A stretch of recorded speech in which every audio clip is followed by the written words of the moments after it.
अस्सलामुअलैकुम दोस्तों, उम्मीद आहे तव्हां सभु ख़ुशि हूंदव, खैरियत सां हूंदव। वीडियो शुरू करण खां पहिरियों अव्हांखे गुज़ारिश आहे त असांजो चैनल सब्सक्राइब कंदे घंटी जे निशान खे दॿाईंदा ताकी असांजी नई नई वीडियो बर वक़्ति तव्हां ताईं पहुचंदियूं रहनि।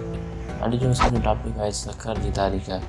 सिंधु दरिया जे सॼे कप ते वाक़िअ सिंध जो हीउ ख़ूबसूरत शहर हिक ज़माने में मसरूफ़ मंदरु पिणु रहियो आहे। हीउ शहर अॼु बि क़ाइमु आहे।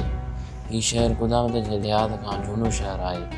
सखर जे नाले बाबति मुख़्तलिफ़ तारीख़ुनि में मुख़्तलिफ़ रवायतूं मिलियूं आहिनि। सखर बाबति ऑक्सफोर्ड यूनिवर्सिटी पहिरें जो छापियल मोहम्मद सिद्दीक़ मेमण जो किताबु सखर देन ए नाउ मौजूद जी.एन. मेहता 1910 ईस्वीअ में जॾहिं बम्बई सरकार पारां हिते जाच ऑफिसर थी आयो त हिन सखर बाबति पंहिंजी रिपोर्ट में हिन तरह लिखियो।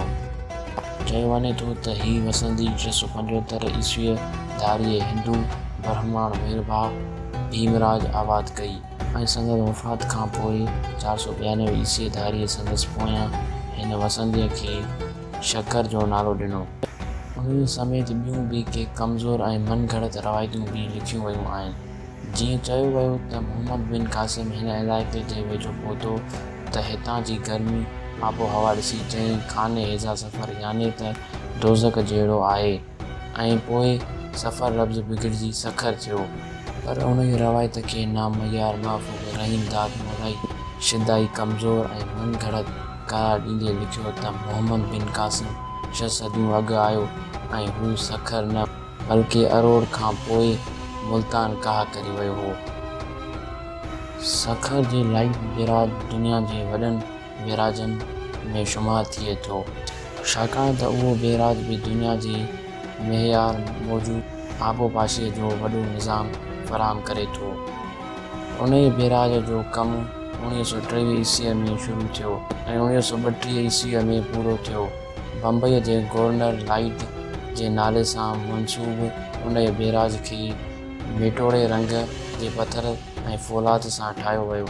सखर बिराज जी ड्रेग 4725 फुट आहे। उन जा 66 दरवाज़ा आहिनि।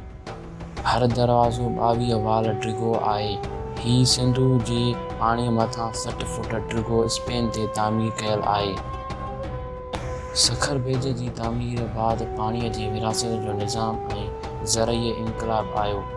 उन्हीअ मां सिंध जा अक्सर ज़िला ज़रख़ेज़ थियनि था ऐं सैलाबी वहकिरनि खे पिणु बर्दाश्त करे थो।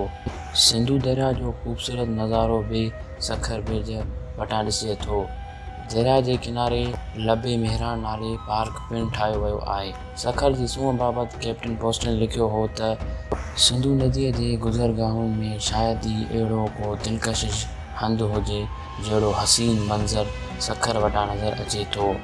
दीवान बेराम गदू में कुझु अरसो हिते रहियो ऐं सखर जी चांडोकी रातुनि खे न विसारे सघियो। अहिड़ीअ तरह हिकु अंग्रेज़ सियाही सखर बाबति लिखे थो त अगरि हीउ शहर यूरोपियन वटि हुजे हा ऐं उन जे हंज में दरिया वहे हा त उतां जा माण्हू तोड़े हुकूमत लेकिन पाउंड ख़र्च करे उन जी ख़ूबसूरती खे वधाइनि हा।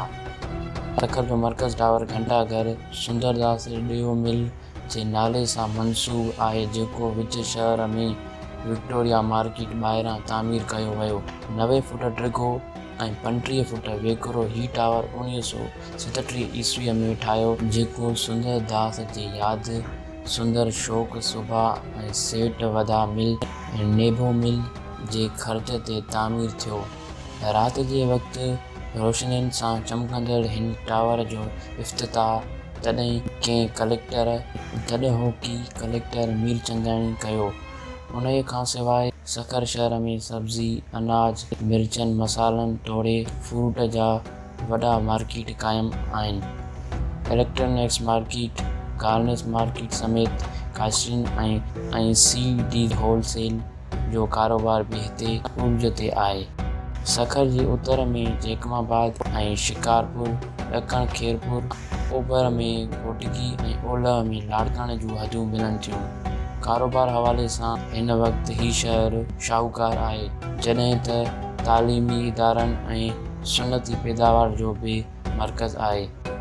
हिते हिकु मेडिकल कॉलेज बि क़ाइमु थी चुकी आहे जॾहिं त नसरत भुट्टो वुमन यूनिवर्सिटी उन खां सवाइ IBA Sukkur public school, Islamia college, केतिरा ई हाई स्कूल, मिडिल ऐं प्राइमरी स्कूल बि क़ाइमु आहिनि। लाइट बुर्ज जंहिंखे विरहाङे खां पोइ सखर मिराज सॾियो वञे थो, दुनिया जे अज़ीम विरजनि में शामिलु थिए थो। सूंह ऐं सोबिया में पंहिंजो मट पाण आहे। हिन बिराज जो सिंध जी तारीख़ में वॾो हिसो आहे। सिंधी माण्हुनि जे जियापे जो दारोमदारु हिन बिराज ते आहे।